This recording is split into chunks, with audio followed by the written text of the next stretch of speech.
Foi durante uma festa junina que eu comecei a namorar o Francisco. Quis o destino que eu fosse escolhida como noiva da quadrilha e ele foi o meu par. Nos ensaios, começou a nossa paquera. Paquera inocente, sabe? Namoro de cidade do interior. Após a dança, a gente foi se trocar e quando voltamos a nos ver, ele propôs que saíssemos do meio da multidão e encontrássemos algum lugar mais tranquilo para a gente conversar. O céu estava estrelado, a lua iluminando tudo. Ele então segurou o meu rosto e beijou a minha boca. Primeiro, bem suavemente, depois, com ardor. Meu corpo parecia que ia pegar fogo. Ele tinha 19 anos na época e eu 17. E daquela festa em diante, passamos a nos encontrar quase todas as noites. A verdade é que já estávamos apaixonados, não tinha mais volta. E após 8 meses de namoro, ficamos noivos e em apenas 1 ano e meio nos casamos.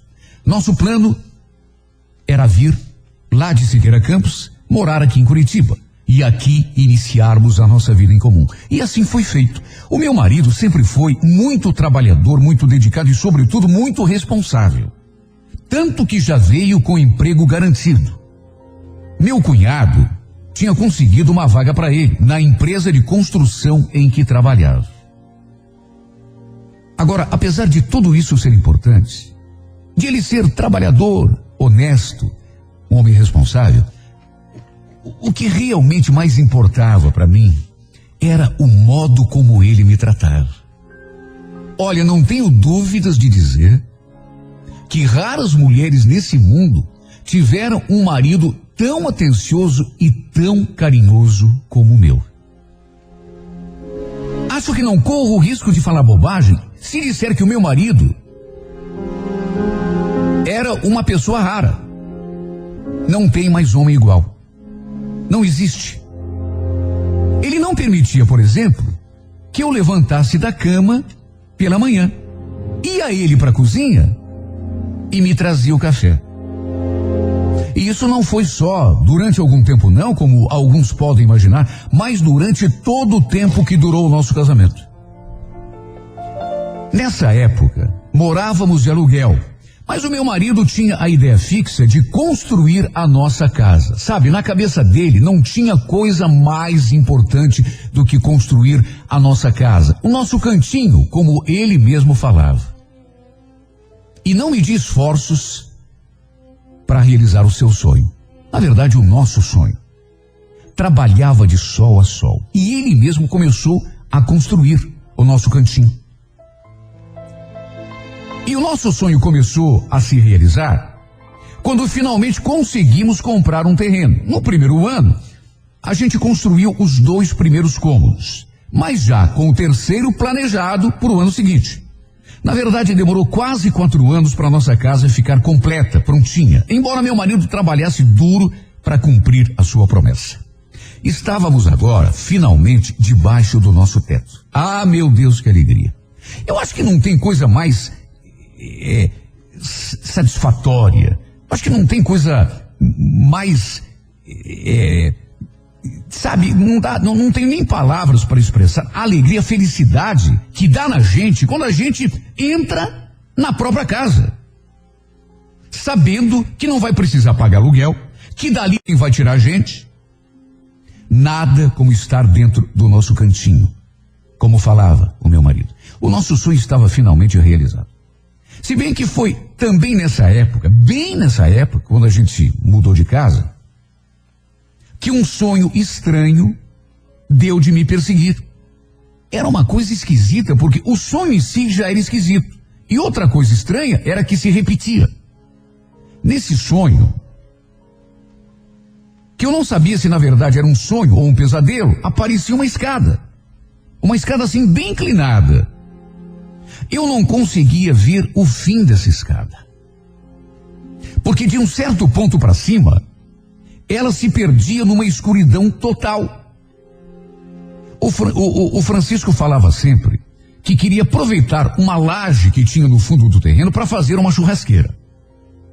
Seria nossa área de lazer para o fim de semana. Um lugar para a gente fazer um churrasquinho, convidar os amigos. Só que para isso seria preciso construir uma escada de pelo menos uns 12 ou 14 degraus. Eu acho que de tanto que ele falava nessa escada, que daria acesso à nossa área de lazer, eu fiquei com aquilo na cabeça. E aí comecei a sonhar. Não era assim toda noite, mas era um sonho muito frequente. Pelo menos 3 vezes por semana eu tinha aquele sonho. Tinha dia que bastava eu pegar no sono e pronto, aquela escada aparecia. E no sonho eu tentava subir, só que não conseguia porque a escada é inclinada e não tinha corrimão. Quando eu me via lá em cima, sem corrimão, e no meio daquela escuridão toda, me dava uma aflição e eu tentava descer. Muitas vezes eu acordava assustada e acabava acordando meu marido. O coitado ficava todo preocupado. O que foi, Teresa? Teve pesadelo? Ai, nem te conto. Ai, eu tô tão assustada porque parece que eu tô subindo assim uma escada, mas aí eu chego lá em cima e fica tudo escuro. Aí eu quero me apoiar no corrimão, mas a escada não tem corrimão e... Calma, meu bem, sonho é sonho. Não fica assim. Eu sei que sonho é sonho, mas parece que tá acontecendo. Eu acho que é de tanto você ficar falando na escada pra nossa churrasqueira. Ah, mas então não se preocupe, porque a nossa escada, essa vai ser muito bem construída, muito bem iluminada e vai ter corrimão. Se preocupa não, viu? Ele brincava, para me deixar tranquilo.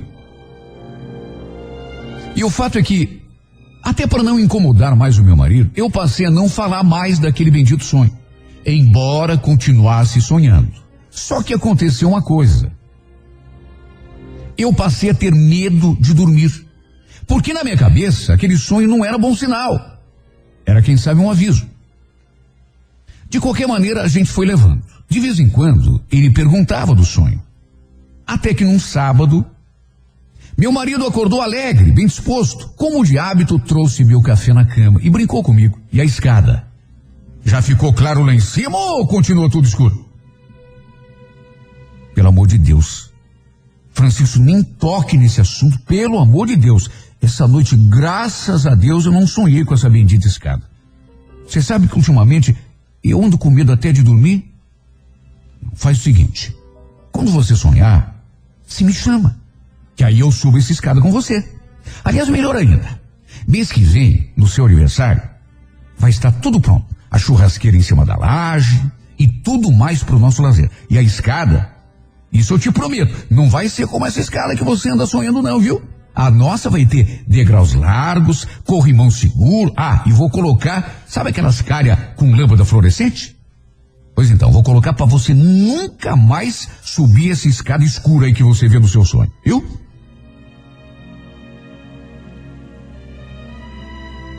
Na verdade, naquela manhã, antes de sair para o trabalho, meu marido ainda me deixou dinheiro para as compras de casa e recomendou, como sempre fazia, cuidado com as crianças, principalmente na hora de atravessar a rua. Fui com ele até a porta de casa e o esperei entrar no ônibus. Então voltei lá para a cozinha. Quando eu tô abrindo a geladeira, eu vi nitidamente um estalo no telhado, seguido de um barulho bem forte. Foi como se alguém, do lado de fora, tivesse atirado uma pedra. E essa pedra fosse rolando sobre o telhado até cair. Foi tudo assim muito nítido. Eu então fui até o quintal, olhei para cima, mas não tinha nenhuma telha quebrada. E também procurei ali no quintal, mas não vi pedra nenhuma. E pelo barulho devia ser uma pedra grande. Mas não tinha pedra, nem telha quebrada, nada.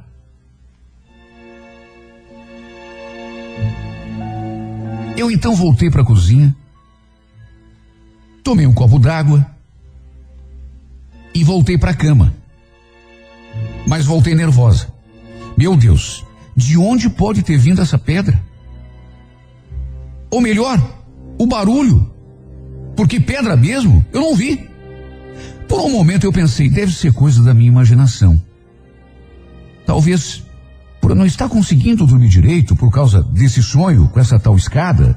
Aí eu penso que estou acordada, mas estou meio dormindo. E 1 hora depois, meu filho já acordado e tomando banho, tocou a campainha. Eu olhei assim pela janela e vi um homem estranho, parado diante da porta. Quando abri, ele foi logo perguntando: é aqui que mora o seu Hamilton? Sim, ele é meu marido, mas já saiu pro serviço. Eu sei que ele foi pro trabalho, senhora. Aliás, é por isso que eu tô aqui. É que nós estávamos descendo do ônibus. Eu trabalho numa empresa que fica do lado da empresa onde o seu marido trabalha. E aí, de repente, ele passou mal e pediu que eu viesse avisá-lo. Eu mesmo levei até o pronto-socorro do Cajuru. Mas o que o senhor está falando? Meu marido passou mal? O que deu nele? Bom, isso eu já não sei. Eu só sei que ele estava bem pálido, ele ficou meio tonto. Aí eu levei ele até o Cajuru. E ele me pediu que viesse até aqui. Entrei em desespero. Fiquei sem ação por algum tempo. Depois de 2 ou 3 minutos de perplexidade, eu troquei de roupa, levei meus filhos até a vizinha do lado, chamei um táxi e me mandei lá para o hospital. Eu tremia quando cheguei lá. Moça, por favor, deu entrada uma pessoa chamada Hamilton Pacheco dos Santos? A mulher olhou assim nos papéis e respondeu: entrou sim, senhora, faz mais ou menos 1 hora, 1 hora e meia. Mas o que a senhora é dele? Ele é meu marido, moça. Eu preciso saber como é que ele tá. Eu não tenho essa informação, senhora. A senhora não quer aguardar um momentinho que eu vou lá chamar o médico? Meu Deus do céu, que agonia. Fiquei andando de um lado para o outro, até que finalmente apareceu o médico. Pelo amor de Deus, doutor, o que houve com meu marido? Felizmente o seu marido teve um derrame. Se ele tivesse chegado um pouco mais cedo, fosse atendido antes, só que como demorou para chegar aqui, o caso dele meio que se agravou, viu?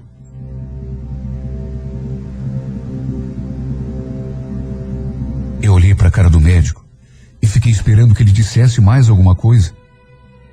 Mas ele falou que mais do que isso não podia dizer. Tudo ia depender da capacidade de reação do organismo do meu marido. Graças a Deus que depois de muito implorar, ele me deixou ver o Hamilton, pelo menos um pouquinho. Nessas alturas, meu marido já estava na UTI. E olha, quando eu o vi naquele estado, eu simplesmente desmontei. Pobrezinho do meu marido. Ele tinha saído tão bem de casa. Me levou café na cama, como sempre fazia. Ainda brincou comigo sobre a escada. Eu pude olhar para ele só um pouquinho. Segurei sua mão. Ele ainda abriu um pouquinho os olhos e parece até que tentou falar alguma coisa, mas não conseguiu. Aí logo o médico pediu que eu saísse e eu então fiquei ali no saguão. Não ia arredar pé enquanto não tivesse alguma informação mais precisa. Aos prantos, liguei para o meu irmão e para minha irmã. Quase não consegui falar. Pedi que viessem para o hospital. Eu precisava de alguém comigo. Enquanto isso, na UTI, a luta entre a vida e a morte continuava. Eu querendo fazer alguma coisa, mas meu Deus do céu, o que eu podia fazer numa hora dessa? Eu só podia rezar. E isso eu fiz. Meus irmãos chegaram. E eu não consegui falar nada. Abracei minha irmã e desabei a chorar. Daria um tempo, o médico me chamou assim, num canto, e deu a notícia. Olha, Nós tentamos de tudo, mas os danos foram muito grandes. Infelizmente, seu esposo acabou de falecer. Nessa hora, tudo escureceu à minha volta. E eu não vi mais nada. À medida que fui despertando daquele torpor, não sei quanto tempo depois, eu vi nitidamente, como se estivesse dormindo, aquela maldita escada sem fim. A mesma escada que tantas vezes apareceu no meu sonho. Eu vi a escada, só que ao contrário de quando eu sonhava, eu não estava nela. No sonho, eu via a escada e subia. Só que agora, eu não estava na escada. Quem estava na escada era o meu marido, subindo, degrau por degrau, olhando para mim e acenando. Como que me dando um adeus. Até que sumiu no meio daquela escuridão.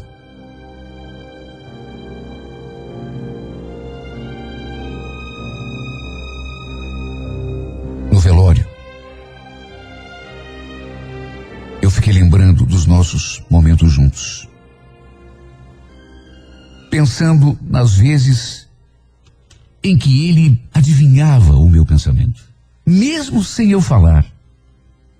Tal era a sintonia que tínhamos um com o outro.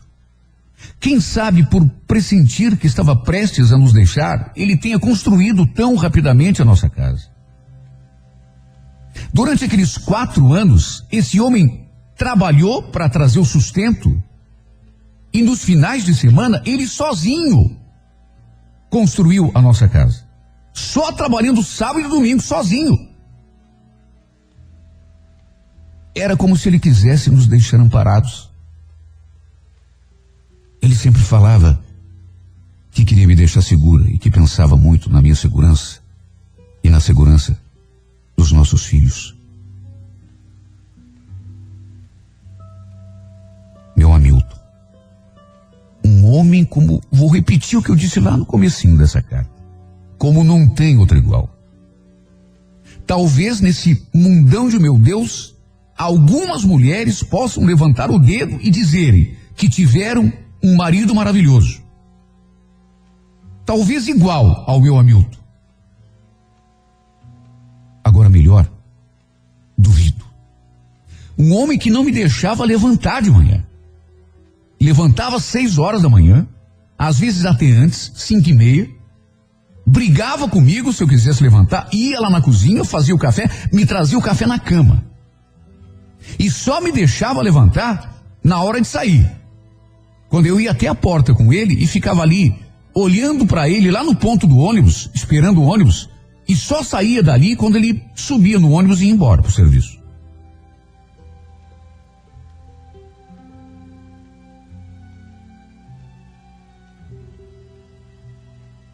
Essa é a história de um grande amor.